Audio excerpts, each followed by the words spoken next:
आप लोगों को क्रिकेट क्लास में स्वागत है। इस चैनल को सब्सक्राइब और लाइक करना न भूलें और बेल आइकन का बटन दबा दें। आज आपको प्रतिलेखन संख्या 17 और 18 लिखाएंगे। 125 के स्पीड में पेंसिल कॉपी लेकर तैयार रहें। Ready, last ready, start.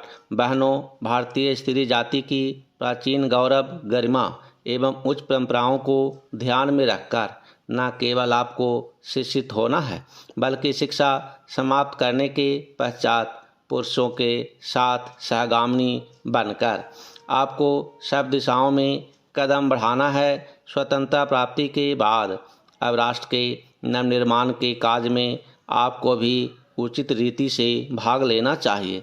यह सब तभी संभव हो सकता है जब हम वर्तमान शिक्षा पद्धति की कमियों एवं दोषों को दूर कर उसको अपने अनुकूल एवं उपयोगी बना सकेंगे।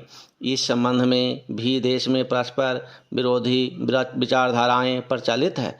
आधुनिक सुधारवादियों या जो अपने को प्रगतिशील कहते हैं, उनकी धारणा यह है कि बालक बालिकाओं को एक साथ शिक्षा दी जाए और दोनों की शिक्षा प्रणाली एक सी हो। उनका यह भी विचार है कि स्त्रियों को न केवल शिक्षा पद्धति में ही बल्कि अन्य क्षेत्रों में भी पुरुषों के बराबर के अधिकार मिलने चाहिए तथा उन्हें संपूर्ण सामाजिक स्वतंत्रता होनी चाहिए।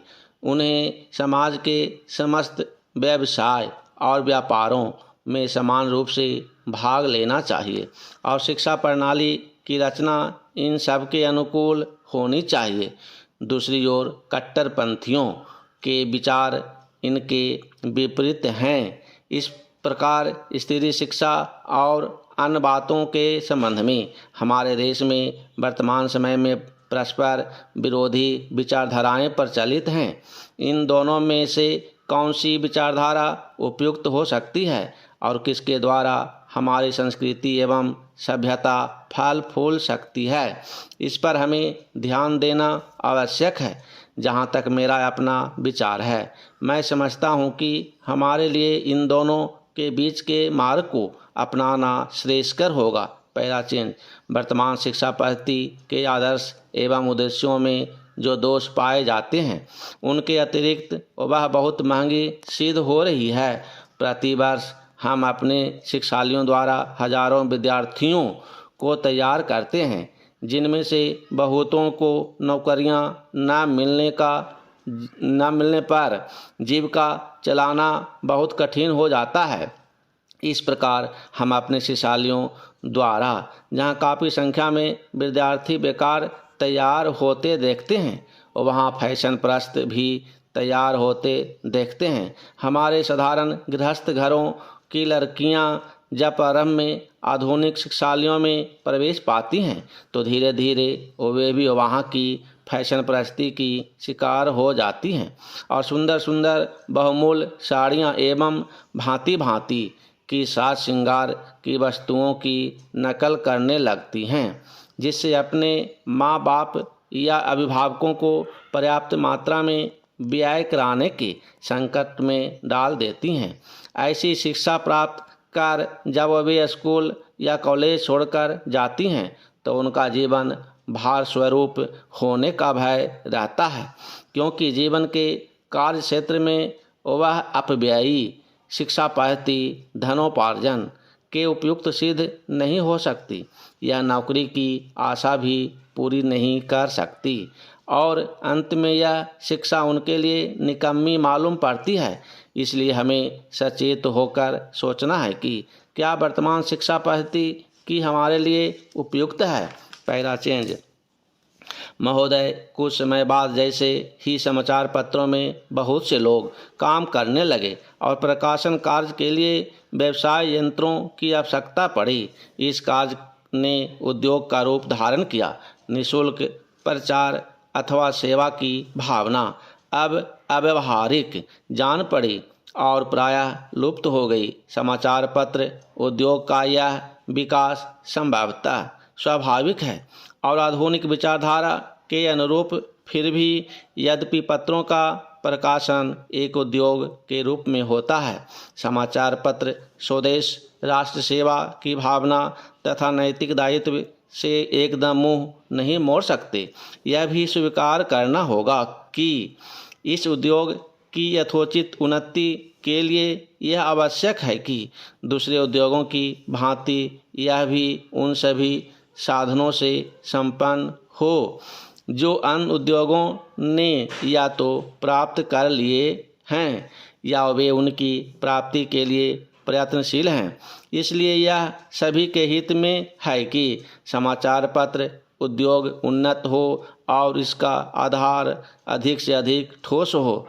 इधर कुछ वर्षों से हमारे देश के समाचार पत्रों में जागृति की लहर आई है। उद्योग की आवश्यकताओं, श्रमजीवी पत्रकारों की मांगों और पाठकों के हितों से मिलकर ऐसी स्थिति पैदा कर दी कि समाचार पत्रों की दशा पर पुनर्विचार करना आवश्यक हो गया। समाचार पत्र आयोग की नियुक्ति, आयोग की सिफारिशों का प्रकाशन और उन सिफारिशों पर सरकार का निर्णय, ये सभी उक्त समस्या को सुलझाने के सम्मिलित प्रयत्न हैं। मैं आशा करता हूं कि इन प्रयत्नों द्वारा समस्या का समाधान हो सकेगा, समाचार पत्र उन्नत होंगे और उस उद्योग में कार्य करने वाले सभी लोग को संतुष्ट किया जा सकेगा। मैं जानता हूं कि यह सब कहना सरल दिखाई देता है, किंतु व्यवहार में लाना बहुत कठिन होता है। परंतु मुझे सुशिक्षित श्रोताओं से यह कहने की आवश्यकता नहीं कि मानवीय गतिविधि के सभी क्षेत्रों में, चाहे वह राजनीति, उद्योग अथवा प्रशासन का क्षेत्र हो, विभिन्न हितों और विचारों में सहयोग की भावना से राष्ट्र तथा समाज के हितों को सामने रखकर सामंजस्य स्थापित करने का प्रयास आवश्यक है। प्राचीन, मैं इतना निराशावादी नहीं कि मैं यह समझूं कि वे लोग जिनके सुझाव बड़ी बड़ी समस्याओं को सुलझाने में सहायक होते हैं, निजी समस्याओं का निपटारा करने में असफल रहेंगे। हाल में भारतीय संसद ने इस संबंध में जो अधिनियम पास किए हैं, उनका उद्देश्य समाचार पत्रों की समस्याओं को सुलझाना है। यह कहना अनावश्यक होता कि कोई भी अधिनियम, चाहे वह किसी भी क्षेत्र में सुधार के लिए लागू किया जाए, प्रभावपूर्ण रूप से तभी कार्यान्वित हो सकता है जब सभी संबद्ध दल उसे सहयोग की भावना से ही कार्य रूप दें। इन मामलों में अधिनियम के शब्दों का इतना महत्व नहीं जितना उनके पीछे निहित भावना का होता है। क्या मैं आपकी संस्था से यह अनुरोध कर सकता हूं कि इस मामले में आप समाचार पत्रों को मार्ग दिखाएं? आपकी संस्था निश्चय ही प्रमुख तथा अत्यंत प्रभावशाली समाचार पत्रों की प्रतिनिधि संस्था है।